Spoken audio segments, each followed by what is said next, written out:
जी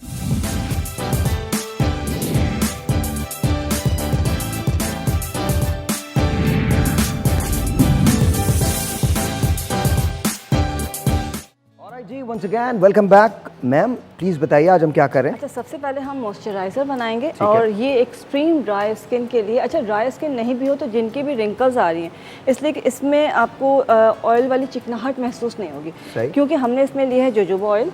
अच्छा, jojoba oil हम ले रहे हैं तकरीबन 1 टेबल स्पून। ठीक है। अगर जोजोबा ऑयल 1 टेबल स्पून लिया है तो इसमें रोज़ हिप ऑयल हम डालेंगे तकरीबन ½ teaspoon. Rose hip oil डालें, ये बहुत ही ज़बरदस्त ऑयल है।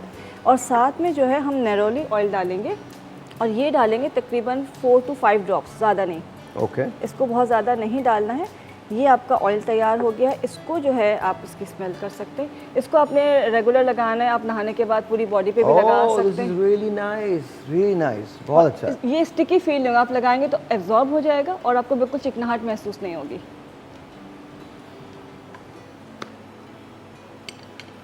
डॉक्टर साहब आप लगा के भी देखिएगा। आई am not kidding, it's good, बहुत अच्छा है ये जी। अच्छा, ये ऑयल तो आपने लगाना है, रात को लगा लें, दिन में भी लगा सकते हैं, इसलिए कि इसमें चिकनाहट डॉक्टर साहब ने लगा लिया। डॉक्टर साहब कैसा लग रहा है आपको? Rose hip oil is my favorite. Rose hip oil है। It's really good. It's like a perfume. Very nice. It's one of the best essential oil for anti-aging. Very nice. अच्छा जी, इसमें अब जो है खाने की चीज़ ये बहुत इंपॉर्टेंट है। आपने हनी लेना है, तकरीबन आप अभी थोड़ा सा ही बना रहे हैं लेकिन आप ½ कप हनी ले लीजिए। शहद, इसमें आपने फ्लेक्स सीड, अलसी के जो बीज हैं, अलसी डालनी है 1 टीस्पून। और अदरक, जिंजर जो है क्रश हुई 1 टीस्पून। अच्छा, अलसी जो है वो डिफरेंट जो है अपना उसमें फैटी एसिड्स होते हैं, प्रोटीन है। और जो जिंजर है वो एंटीऑक्सीडेंट के साथ है, जिंजरॉल होता है जो कि रिंकल्स को प्रिवेंट करता है। ये आपने इसको बनाया और इसको करने के बाद आपने करना क्या है, ये रोज़ाना आपने ½ टीस्पून खाना है, रात को खा लें। और इससे जो है आपको ब्लोटिंग भी नहीं होगी, जिनकी बॉडी स्वेल हो जाती है वो नहीं होगी। डॉक्टर साहब आप खाना चाहेंगे? ट्राई करें, ये बहुत अच्छा है। मैं आपको देता हूँ? जी जी नहीं देता। अच्छा, मैं आपको इसलिए बोल रहा हूँ, डॉक्टर साहब यूजुअली ट्राई करते हैं। एक टेलीफोन कॉल भी है। डॉक्टर साहब पहले आप खा लीजिए, जल्दी से बताइए मुझे कैसा है। You like it? नाइस, या ओके। और न्यूट्रिशियस लग रहा है। Very nice. थैंक यू जी। एक telephone call, let's see who this is online. अस्सलाम वालेकुम। हेलो, अस्सलाम वालेकुम। कट गई? अच्छा, ओके। अच्छा, तो रुमेराइल मुझे थोड़ा सा एक बार फिर बता दीजिएगा, ये जो आपने अलसी के बीज डाले हैं, इसके अंदर आपने गार्लिक भी डाला है, जिंजर डाला है और साथ साथ आपने शहद डाला है। बिल्कुल। तो ये आपकी इम्यूनिटी को बूस्ट करता है, क्या करता है? नहीं, इम्यूनिटी को तो बूस्ट करेगा। देखिए, हनी है असल में, जो अलसी है वो प्रोटीन है एंड फैटी एसिड्स हैं, लाइक ओमेगा 3, 6, 9। तो वो आपको टाइटनिंग देगा, वो लिफ्टिंग देंगे, आपके कोलेजन बनाएंगे। और जिंजर जो है उसमें जिंजरॉल होता है जो कि एंटीऑक्सीडेंट है और वो एंटी रिंकल को प्रिवेंट करता है पहले से। वेरी नाइस, वेरी तो अच्छा, ये क्या नाश्ते से पहले खाया जा सकता खा सकते हैं। और रात में ये कि आप आराम से खाते हैं तो सुकून। ऐसे कि बहुत से लोगों को शिकायत होती है कि जब सुबह उठते हैं तो ब्लोटिंग हो रही होती है, बॉडी में स्वेलिंग आ जाती है, आई स्वेल कर जाती है Puffiness and the eye बहुत puffiness ज़्यादा। आ गई। उनके लिए बेस्ट है कि दोनों काम एक साथ कर देगा। और अच्छा, नहीं तो एक आप काम सुबह- आप लोगों को और भी करना है, आप लोगों को खाना जल्दी खाना रात का। बिल्कुल। 7 o'clock latest by 8, no later than that. मैंने अपनी ज़िंदगी का उसूल बना लिया है कि मैं 7 बजे खाना खा लेता हूँ, 7 साढ़े 7 तक कम डन। एंड देन चाहे मैं रात 2 बजे सोऊं, फिर इसके बाद कुछ भी नहीं। चाय ले लेता हूँ मैं, हल्की सी ग्रीन टी ले लेता हूँ, एक बर्फ़ी ज़रूर मैं खाता हूँ रात को, बिकॉज वो मुझे खानी होती है। काजू की खाता हूँ मैं। अच्छा। और आजकल वो काजू की वो आजकल ख़त्म हो गई थी, तो राजा मेरे पास नॉर्मल बर्फ़ी जो थी वो ले आया था।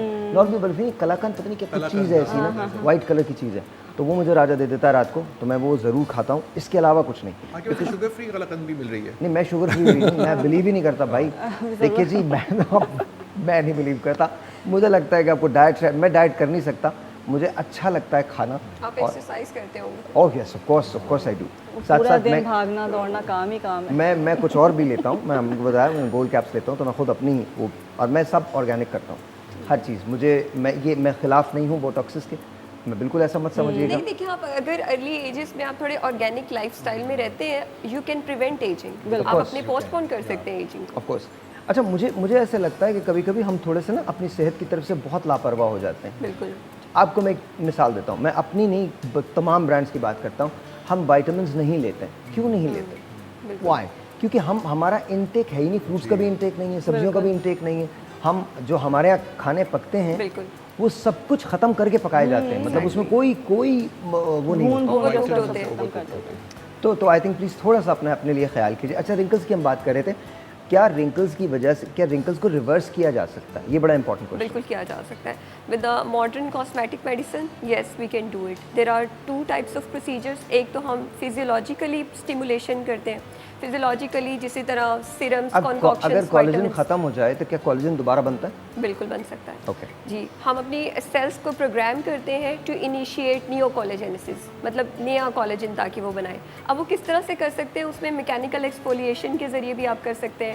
उसके अलावा लेकिन अगर आपका बिल्कुल ही नियर टू 40s है, ख़त्म हो गया, तो then there are various methods. I am a fan of thread lifting. छोटे छोटे कोलेजन के आप समझ लें थ्रेड्स होते हैं, वो हम स्किन के अंदर डाल के उसको बूस्ट कर देते हैं। सो ओवर टाइम वो आहिस्ता आहिस्ता डिज़ोल्व हो जाते हैं और उसके साथ आपका कोलेजन का जो स्टिमुलेशन है और नया जो बनने का अमल है वो 2 साल तक जारी रहता है। जेनेटिक साइंसेस जो है वो बड़ी कमाल चीज़ है। ये जो तुम्हारा ब्रेन है ना, जिसको तुम ब्रेन कहते हो, ये तुम्हारे डीएनए को पढ़ता है। और तुम्हारा जो डीएनए है जिससे हम सारे फंक्शंस अंजाम देते हैं, वो 98% अब तक समझ नहीं आया। 0.2% जो है सिर्फ उनके फंक्शंस पता है। 98% अनडिस्कवर्ड है, वो डिस्कवर नहीं किया गया। जो डॉक्टर साहब बात कर रही हैं, आप बोटॉक्स ज़रूर करवाइए, फिलर ज़रूर कीजिए, लेकिन जितना डिले कर सकते हैं उतना डिले कर लीजिए, बिकॉज आपका ब्रेन जो है आपकी चीज़ों को पढ़ता है और वो फिर आपकी पूरी बॉडी को, आपके सेल्स को ट्रांसफॉर्म कर देता है। अगर आपकी बॉडी एक बार बोटॉक्सेस या फिलर्स की आदी हो जाए तो देन एज रिवर्सिंग के लिए उसके अलावा कोई और चारा नहीं होता। So please make sure. अच्छा, एक सबसे कॉमन क्वेश्चन जो पेशेंट्स पूछते हैं कि मैं आज बोटॉक्स या फिलर करा लूँ तो 1 साल बाद क्या फिर मेरी स्किन इसके बाद वर्स हो जाएगी? मुझे ऐसा लगता है वर्स नहीं होती। आप जिस तरह से हैं, क्योंकि एजिंग इज़ ऑन गोइंग ना, skin is bound to age, उसने तो स्टॉप नहीं होना प्रोसेस ने, तो उतनी ही हो जाती है। लेकिन होता है कि आपको अच्छा 1 साल के लिए अपना अच्छी लुक देखने की आदत हो जाती है। तो ये बड़ा ही एक कॉमन क्वेश्चन है जो every other patient is asking कि 1 साल बाद क्या मैं ज़्यादा वर्स तो नहीं हो जाऊँगी? आप वर्स नहीं होते, लेकिन आपकी एजिंग ऑफ कोर्स साथ चलती रहती है। और आप 2029 तक इंतज़ार कीजिए, एक पिल आएगी जो आपको, no I am not kidding, I am not kidding, आप देख लीजिएगा, मैं हूँ ना हूँ, आपको मेरी बात आप याद रखिएगा, लिख लीजिए कहीं, 2029 बाय द एंड ऑफ सितंबर और अक्टूबर there will be a pill that is going to be in the market available for everyone, जहाँ पर आपकी एजिंग 10 to 15 ईयर्स रिवर्स हो जाएगी। And that's bare minimum 10 to 15 years reverse. उसके processes क्या होंगे वो मैं नहीं जानता, लेकिन इस पर इस वक्त काम चल रहा है। उसके प्रोटोटाइप्स जो हैं वो लोग इस्तेमाल कर रहे हैं और ख़ासी हद तक उसमें कामयाबी भी हुई है। एक ब्रेक लेते हैं जी, क्या पता 2029 में हम इसी तरह से शो कर रहे हो, एक पिल मैं खाऊं, एक ब्रेक में ऐसा हूं, दूसरी ब्रेक में 10 साल पीछे। नहीं डॉक्टर साहब, दिस इज ट्रू। एक ब्रेक है जी, चलते हैं ब्रेक के बाद।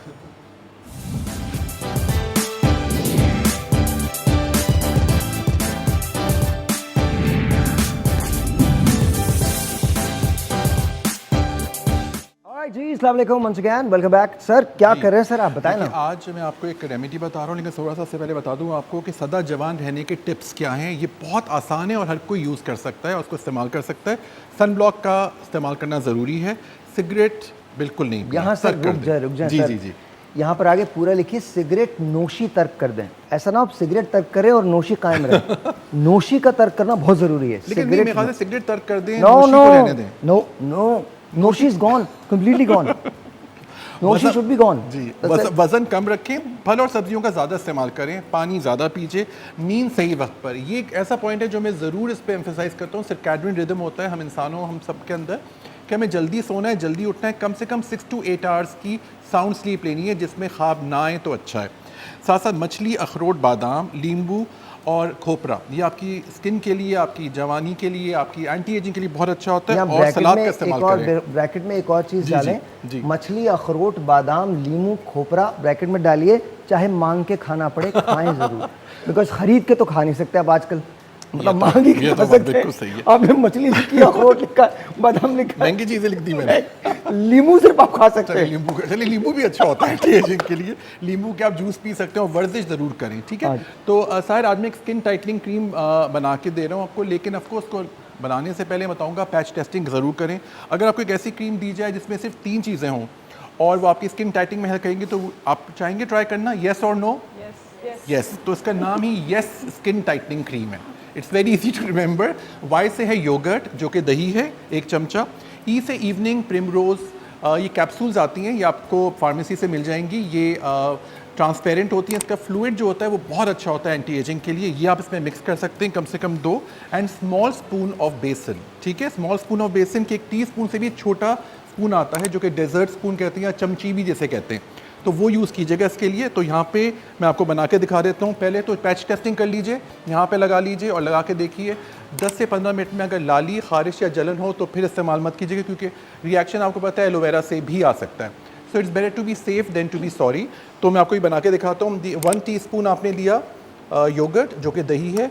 इवनिंग प्रिमरोज़ आपने 2 का इसमें मिक्स किया। इवनिंग प्रिमरोज़ आपको बहुत सारे नाम से मिल जाता है ब्रांड से, ईकॉस, ईव प्रो, ई प्रो ई, या आप उससे बोलिएगा इवनिंग प्रिमरोज़ जो जेनरिक नेम है उसके लिहाज से मिल जाएगा। और बेसन का चूँकि ये टीस्पून है, इसका भी आधा चम्मच लेना है, ठीक है ना। अब ये देखिए इसमें दही जो आपके फेस को सप्पल बना रहा है, ठीक है। बेसन जो है वो एक्स्ट्रा ऑयल जो है आपके फेस पर आ रहा है, जो एक्नी कॉज कर रहा है उसको भी रिड्यूस कर रहा है और स्किन टाइटनिंग में हेल्प कर रहा है। वाह, इसका तरीका ये देखिए, इस तरह से पेस्ट बन गया, ठीक है ना। अब ये पेस्ट आप आराम से, सबसे पहले तो आप उन जगहों पे लगाइए जहाँ पे आपकी रिंकलिंग होती है, आइज़ के नीचे, यहाँ पर फोरहेड पे, नेज़ोलेबियल पे, और फिर बाकी पूरे चेहरे पे और स्पेशली गर्दन पे। हम अक्सर गर्दन को इग्नोर कर देते हैं, वो बिल्कुल ना करें। इसको लगाने का तरीका ये कि रात में लगाइए, जब आप अपने सारे कामों से फ्री हो जाएं, सोने जाने लगे, उस पर लगाइए। 10 से 15 मिनट के लिए लगा के छोड़ दीजिए, फिर प्लेन वाटर से वॉश करें, बिकॉज मैं चाहता हूँ ये इंग्रेडिएंट्स आपकी स्किन में लगे रहें। और सुबह उठ के आप अपना जो सन ब्लॉक होता है, फेस वॉश करते हैं, वो आप करिए। But you have to do this every day. चूँकि रेमेडी है, ऑर्गेनिक है, तो it will work after at least 26 to 28 days, क्योंकि आपका स्किन का टर्नओवर आता है 26 डेज पर। ओके। तो एकदम से ओवरनाइट तो हम आपको एकदम से वो नहीं कर सकते इसके रिजल्ट, लेकिन आपको हल्की हल्की बेहतरी फील होगी और फ्रेशनेस भी होगी। दोनों चीज़ें बहुत आसान है मेरे ख्याल से। और दही भी अवेलेबल होता है, बेसन भी, और क्वांटिटी कम चाहिए, इतना काफ़ी है पूरे फेस के लिए और गर्दन के लिए। आप ये लगाइए, रात में लगा के सो जाएं और सुबह उठ के वॉश कर लें। आइए डॉक्टर साहब, थैंक यू वेरी मच। आपकी टेलीफोन कॉल्स अगर आप मुझे देना चाहते हैं तो प्लीज़ आप टेलीफोन कॉल दे दें ताकि मैं बात कर सकूं। अच्छा, हमने अभी बात की रेमेडीज़ की और कहा कि जी ये तकरीबन 20 से 25 से 26 रोज़ लग जाते हैं रिज़ल्ट आने के अंदर। हमारे यहाँ इशू ये होता है कि आपने इधर रेमेडी की और उधर हम लोग चाहते हैं कि फ़ौरन से रिज़ल्ट आ जाए। तो इस मेंटालिटी को, इस माइंडसेट को कैसे चेंज किया जाए? इसको बेसिकली पेशेंट को एजुकेट करने की ज़रूरत है। उसको बताना है कि ये जो सेल्स बनने का अमल है, इसको 28 दिन लगेंगे। इवन ट्रीटमेंट्स में भी ऐसा ही होता है। मैं जैसे थ्रेड्स की बात कर रही थी, मैं I always ask patient to wait for at least a month, क्योंकि इसमें अब हमने कर दिया अपना काम, आपको वेट करना है to see the results of tightening and एक कॉल ले लेते हैं। अस्सलाम वालेकुम जी। हेलो। हेलो, अस्सलाम वालेकुम। वालेकुम सलाम। कैसे हैं साहिर भाई? मैं बिल्कुल ठीक, आप कैसी हैं? मैं अल्लाह का शुक्र है ठीक हूँ। आपका शो बहुत ज़बरदस्त है। Thank you. नाम क्या है आपका? मेरा नाम माहम है। माहम जी। माहम, आप हमेशा माशाल्लाह बहुत यूजफुल टॉपिक्स लेकर आते हैं। थैंक यू मैम, बहुत बहुत शुक्रिया। बताइए सवाल क्या है? मेरा सवाल था, मेरी स्किन जो है ना डबल टोन हो रही है, तो इसके बारे में मुझे पूछना था। अच्छा, 2 टोन हो रही है। चलिए आप टेलीफोन रखिए, हम बात करते हैं। जी बताइए सर। स्किन में सबसे पहले तो मैं हार्मोन्स टेस्ट करवाता हूँ। थायराइड टेस्ट कराइए सबसे पहले। कुछ हमें इंटरनल कॉजेज़ को पहले इरेडिकेट करना होता है। यूजुअली थायराइड पेशेंट्स को, या जिनके कॉर्टिसोल लेवल्स ऊपर नीचे होते हैं, शुगर की वजह से भी होता है, और अनइवन स्किन टोन हो जाती है, पिगमेंटेशन हो जाती है, वो कराइए। और फिर जो मैंने आपको रेमेडी बताई, अगर आप वो रात में यूज़ करें तो उससे भी फ़ायदा होगा इंशाल्लाह। अच्छा, अगर डबल टोन हो रही है, जैसे अभी काशिफ ने कहा, ये तो तमाम चीज़ें चाहिए, लेकिन हो सकता है कि स्किन ड्राई भी हो रही हो। और दूसरी चीज़ जो बहुत कॉमन है वो होता है कि जब मेकअप करते हैं तो लो क्वालिटी मेकअप इस्तेमाल किया जाता है, अच्छा, उससे भी हो जाती है बहुत ज़्यादा, और फिर उसको मतलब प्रॉपर क्लेंजिंग नहीं की जाती। ये सबसे बड़ा रीज़न है। आपने प्रॉपर हाइजीन का ख्याल रखना है, डेली क्लेंजिंग करनी है, और चावल का आटा जो है वो शहद में मिला के लगाएं और आधे घंटे के बाद उसको वॉश कर लें, तो वो आपकी जो टैनिंग है, वो डबल टोन स्किन है, उसको इवन टोन में लेता आएगा। मैम, जब आप इंग्रेडिएंट्स देख रहे हैं, कोई भी वाइटनिंग टाइप की चीज़ें यूज़ कर रहे हैं, तो try to use vitamin C in day time under your sun block, because it is going to work as antioxidant. तो वो एक फ्री रेडिकल्स को भी ख़त्म करेगा, प्लस विटामिन सी के सारे ही स्किन पे बेनिफिट्स हैं। एंटी एजिंग है, पिगमेंटेशन को ख़त्म करता है। विटामिन सी के भी आपने हर सीरम उठा के नहीं यूज़ करना, क्योंकि विटामिन सी के भी सिर्फ एल-एस्कॉर्बिक एसिड फॉर्म में जो फॉर्म है, that is stable. Then there is another FDA approved ingredient which is retinol, that is a proven ingredient for anti ageing. उसको आप हफ्ते में 2 या 3 बार इस्तेमाल करें, इससे ज़्यादा नहीं, और रात को आपने इस्तेमाल करें। मुझे एक ब्रेक लेनी, मैं ब्रेक लेता हूँ। ब्रेक के बाद विल बी राइट बैक, कहीं नहीं जाइए।